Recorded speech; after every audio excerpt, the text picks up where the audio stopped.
dites, je me dis, tiens, on va aller chez le cardiologue. Allez-y, Marine. Très bien. Parmi effectivement les nombreuses manifestations du stress, on a souvent en tête, on l'a dit, les palpitations et les douleurs thoraciques qui ont d'ailleurs tendance à nous stresser encore plus. Alors plutôt que de subir ces symptômes et imaginer qu'on est en train de faire un infarctus, il vaut mieux consulter un cardiologue quand ces signes se répètent. Mélanie Morin et Claire Feinstein ont suivi un grand stressé en consultation. Prendre le temps de marcher, de souffler, c'est pour Laurent une soupape de décompression. Ces dernières années, il a souffert de ce mal généré par nos sociétés modernes, le stress. J'ai ressenti tout d'abord des sueurs froides, une montée des bouffées de chaleur au niveau du visage, et également, ça s'est souvent accompagné d'insomnie, plus aussi la sensation que le rythme cardiaque s'accélérait de manière un peu anormale, dans la mesure où il n'y avait pas d'effort.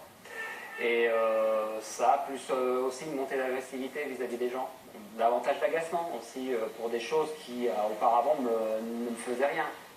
C'est surtout l'emballement de son cœur qui a inquiété Laurent. 2 fois par an, il consulte donc son cardiologue.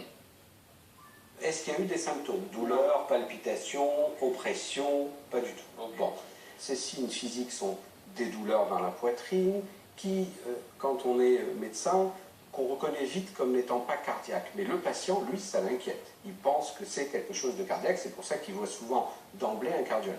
On peut avoir des palpitations, le cœur qui bat, le cœur qui saute, des sensations de blocage respiratoire qu'on ne retrouve que chez les gens stressés. Voilà, installez-vous bien. Des patients stressés comme Laurent, ce cardiologue en voit beaucoup.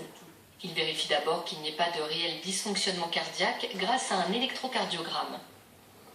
Le rythme est régulier, il est bien calme, il est sinusal, ça veut dire que ce tracé est parfaitement normal. S'il y a des irrégularités, si le cœur bat un peu vite, tout cela, si c'est net, plaide pour ce qu'on appelle une hyperadrénergie, c'est-à-dire que le patient sécrète beaucoup d'adrénaline, et là, on peut discuter le traitement le plus adapté pour calmer ces symptômes. Laurent, lui, est sous bêta-bloquant pour diminuer ses sécrétions d'adrénaline et ralentir son cœur. Un traitement que le cardiologue prescrit toujours en 2e intention.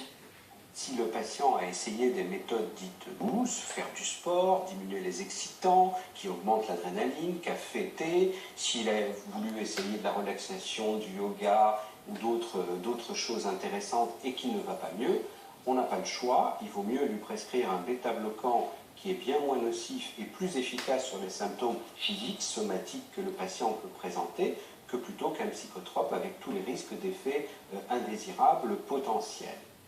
Car les bêta-bloquants ont l'avantage de ne pas provoquer d'accoutumance ni de somnolence. Je ne me sens pas ni avec cette sensation de fatigue ou d'état second, on va dire, par la prise d'un médicament. Je me sens complètement de façon naturelle. J'agis de manière naturelle et malgré tout, tous les effets que j'avais liés à ce stress, par contre, ont complètement disparu. Laurent sort victorieux de son combat contre le stress. Il reverra son cardiologue dans 6 mois pour un contrôle et envisage de diminuer les médicaments. Si vous voulez en savoir plus, le docteur Pierre Sedbon a écrit ce livre « Ma médecine anti-stress », c'est aux éditions du Moment. C'est l'histoire de bêta-bloquants. C'est vrai que c'est plutôt facile. Et, bon, il y en a plein qui en ont pris avant les examens. Alors, on répète à chaque fois au moment des examens qu'il ne faut pas prendre des bêta-bloquants le jour d'examen si on ne les a pas essayés avant, parce que ça peut entraîner des hypotensions qui peuvent vous faire tomber dans les pommes, ce qui n'est pas le but avant un examen. Mais c'est quand même un médicament qui peut être utile. Ouais, c'est utile et c'est magique. Hein. Les bêta-bloquants, c'est quand on les supporte bien, donc à condition de les avoir essayés avant, bien entendu, pour ne pas faire une hypotension. C'est formidable parce que ça bloque les effets de l'adrénaline sur le cœur. C'est-à-dire que l'adrénaline, on a le coup de fouet de l'adrénaline qui est nécessaire. On l'a quand même, ça en garde. On l'a, puisque les glandes surrénales produisent l'adrénaline. Par contre, elle ne se fixe pas sur le cœur, donc on n'a pas d'accélération de rythme cardiaque.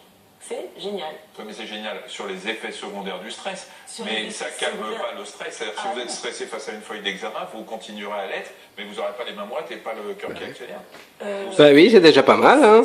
Ça va diminuer les effets physiologiques. Ça n'empêche pas de perdre des pédales. Ça empêche.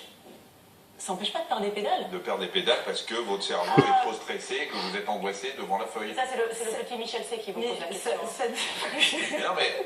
Non, mais je ne vais pas parler de moi, ça me gêne toujours. Mais non, c'est ce que vous avez fait. C'est pas... Non, c'est vous. Moi, j'ai parlé Alors, en général et vous ramenez tout à moi. Lors de votre première télévision, vous avez pris un comprimé et vous avez fait un petit malaise. Non. Vous confondez avec quelqu'un. Globalement, je pense que les bêta-bloqueurs sont une bonne solution, comme le disait le collègue, pour les patients stressés. C'est aussi utile de faire de la relaxation, de faire des techniques spécifiques. On peut vraiment proposer à un patient, mais simplement c'est différent et c'est plus long et c'est un autre parcours.